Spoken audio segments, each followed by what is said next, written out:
नमस्कार दोस्तों, इस वक्त की तमाम बेहद बड़ी खबरें, मुख्य समाचार आप लोगों के लिए लेकर के आए हैं दोस्तों, जहां पर एक एक करके चलेंगे। दिन भर की सभी बड़ी खबरें आप तक आगे इस वीडियो में पहुंचाएंगे, जहां पर दोस्तों जानेंगे कि राहुल गांधी ने आर पार की लड़ाई का बिगुल बजाया। कल से जंतर मंतर पर उतरेंगे इंडिया गठबंधन के तमाम दिग्गज नेता।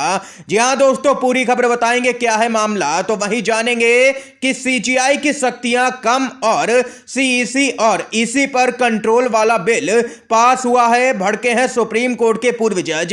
तो वहीं बताएंगे कि राहुल गांधी के पीछे पड़ी बीजेपी अब दिल्ली हाई कोर्ट से यहां पर बढ़वा दी है मुश्किलें। इसी प्रकार की तमाम बेहद बड़ी खबरें दोस्तों आप तक आगे इसी वीडियो के माध्यम से पहुंचाएंगे। खबरों की तरफ बढ़ने से पहले दोस्तों, अगर आप लोग भी राहुल गांधी को यहां पर पीएम बनते हुए देखते हैं तो अभी इस वीडियो को लाइक कीजिएगा दोस्तों, और कमेंट बॉक्स में कमेंट जरूर ही कीजिएगा, वी सपोर्ट राहुल गांधी। पहली जो खबर आ रही है बताते चले।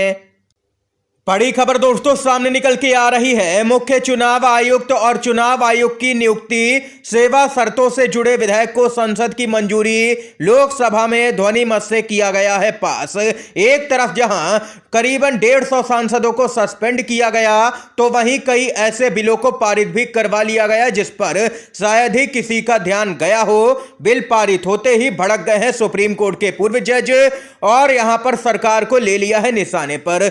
आप लोगों को दोस्तों यहां पर बताते चलें कि लगातार अब यहां पर निष्पक्ष चुनाव आयोग रहेगा या नहीं, यही सवाल खड़ा हो रहा है। सुप्रीम कोर्ट ने एक फार्मूला दिया था और कहा कि 3 सदस्यीय समिति बनाए, प्रधानमंत्री, नेता प्रतिपक्ष और भारत के मुख्य न्यायाधीश। यही समिति तय करेगी कि कौन चुनाव आयोग में बैठेगा या गठन कैसे होगा।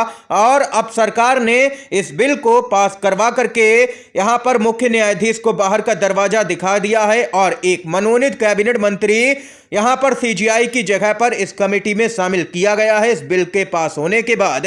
यानी कि 2 वोट यहां पर कुल मिलाकर के सरकार के पास होंगे, और मनमानी नियुक्ति चुनाव आयोग में सरकार करवा सकती है। और इस बिल में तो यहां तक कहा गया है कि मुख्य चुनाव आयुक्त और चुनाव आयुक्त तो कि यहां पर जो भी काम काज होंगे उनको कोर्ट में भी चुनौती नहीं दी जा सकती है।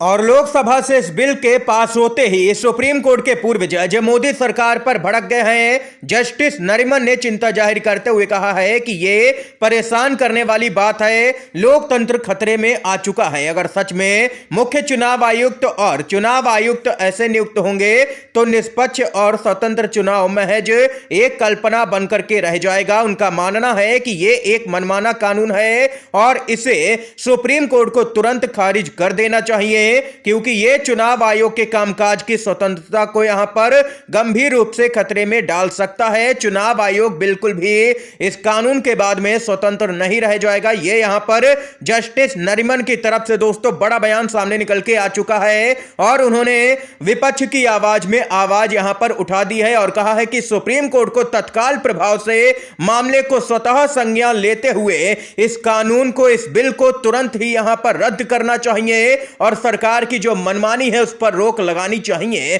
दोस्तों, अगर आप लोग भी जस्टिस नरीमन की बात से सहमत है तो वीडियो को लाइक कीजिएगा। जो अगली खबर आ रही है उसकी तरफ बढ़ते हैं।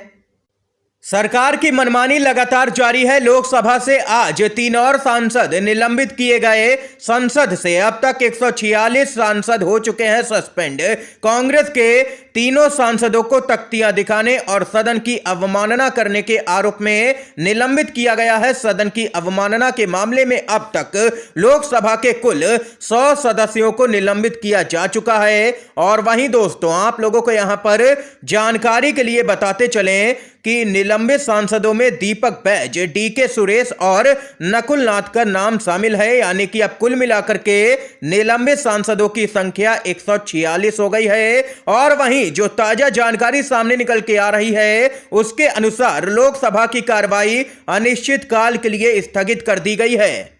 बताते चले जानकारी के लिए कि आज विजय चौक से संसद तक विपक्षी सांसदों ने यहां पर एक मार्च निकाला और विरोध प्रदर्शन दर्ज करवाया, और वहीं कल जंतर मंतर पर भी विरोध प्रदर्शन किया जाएगा विपक्षी सांसदों के द्वारा। यानी कि कुल मिलाकर के अब इंडिया गठबंधन के तमाम नेता सड़कों पर उतर चुके हैं और यहां पर मोदी सरकार को घेरा जा रहा है और यहां पर डेमोक्रेसी बचाने की अपील की जा रही है। जनता से सहयोग और समर्थन की अपील यहां पर राहुल गांधी और सोनिया गांधी लगातार कर रहे हैं। इतना ही नहीं, आप लोगों को इसके साथ ही जो अगली खबर आ रही है वो भी बताते चलें। इंडिया गठबंधन चौतरफा घेरने की तैयारी में नजर आ रहा है बीजेपी को। जी हां दोस्तों, इंडिया गठबंधन की एक टीम यहां पर तैयार हो रही है जो कि चुनाव आयोग के पास में जाएगी और यहां पर उनको 2 फार्मूले सुझाए जाएंगे। पहला फार्मूला होगा कि बैलेट पेपर के जरिए चुनाव करवाया जाए और दूसरा फार्मूला यहां पर यह होगा कि वीवीपैट की पर्चियां मतदाताओं को सौंपी जाएं। मतदाता उन वीवीपैट पर्चियों को एक अलग पेटी में डालें और फिर उन वीवीपैट पर्चियों की 100% गिनती की जाए और यहां पर उन पर्चियों की और ईवीएम में पड़े वोटों की यहां पर तुलना की जाए, मिलान की जाए। अगर सही आते हैं तो सही है, वरना वहां पर गड़बड़ी पकड़ी जाएगी। यह यहां पर इंडिया गठबंधन की एक यहां पर लीगल टीम तैयार की जा रही है जो कि चुनाव आयोग में जाएगी इन 2 सुझावों को लेकर के। और अगर चुनाव आयोग की तरफ से कोई भी इस पर प्रतिक्रिया नहीं दी गई, कोई भी कार्रवाई नहीं की गई, तो पूरे मामले को लेकर के लोकसभा चुनाव से पहले इंडिया गठबंधन पहुंच सकता है सुप्रीम कोर्ट की शरण में, यानी कि सीजीआई के पास यह मामला पहुंच सकता है। यह यहां पर इंडिया गठबंधन के सूत्रों ने बड़ा दावा किया है। कुल मिलाकर के सोनिया गांधी से लेकर के राहुल गांधी हो, मल्लिकार्जुन खड़गे हो या अखिलेश यादव या दिग्विजय सिंह, कमलनाथ लगातार यहां पर ईवीएम के बजाय बैलेट पेपर के जरिए चुनाव कराने की मांग कर रहे हैं। मोर्चा खोला हुआ है। अगर आप लोग भी दोस्तों मांग करते हैं कि बैलेट पेपर ही सही व्यवस्था है वोट डालने के लिए, तो अभी इस वीडियो को लाइक कीजिएगा। दोस्तों, जो अगली खबर आ रही है उसकी तरफ बढ़ते हैं।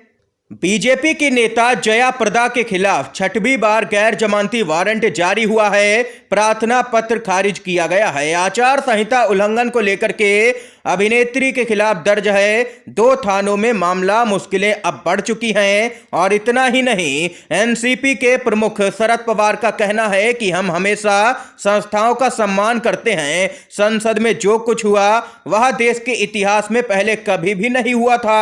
150 सांसदों को सदन से बाहर करने का ऐतिहासिक काम किया गया है जो आज तक नहीं किया गया। यह सरकार मनमानी कर रही है, जिनकी सिर्फ एक ही मांग थी कि सरकार की ओर से बयान दिया जाए कि जो लोग सदन के सदस्य नहीं थे वो सदन में आखिर कैसे आए, उन्हें पास किसने आखिर जारी किया। यह संसद का अधिकार है। लगातार विपक्षी सांसद गृह मंत्री का बयान चाहते थे पूरे मामले पर, लेकिन बयान तो नहीं दिया गया और उल्टा ही यहां पर विपक्षी सांसदों को निलंबित कर दिया गया, वो भी इतनी बड़ी संख्या में, जो कि सीधे तौर पर तानाशाही को दिखाता है। यह यहां पर एनसीपी के प्रमुख शरद पवार की तरफ से बेहद ही बड़ा बयान दोस्तों सामने निकल के आया है। इस समय की आज की तमाम बेहद बड़ी खबरें थी दोस्तों, मुख्य समाचार थे जो हमने आप लोगों तक पहुंचाए। अगर आप लोगों को यह वीडियो पसंद आया हो तो दोस्तों अभी इस वीडियो को लाइक कीजिएगा, ज्यादा से ज्यादा इन खबरों को, मुख्य समाचारों को शेयर कीजिएगा अपने सभी दोस्तों में, और चैनल पर नए हैं तो दोस्तों चैनल को जरूर ही सब्सक्राइब कीजिएगा।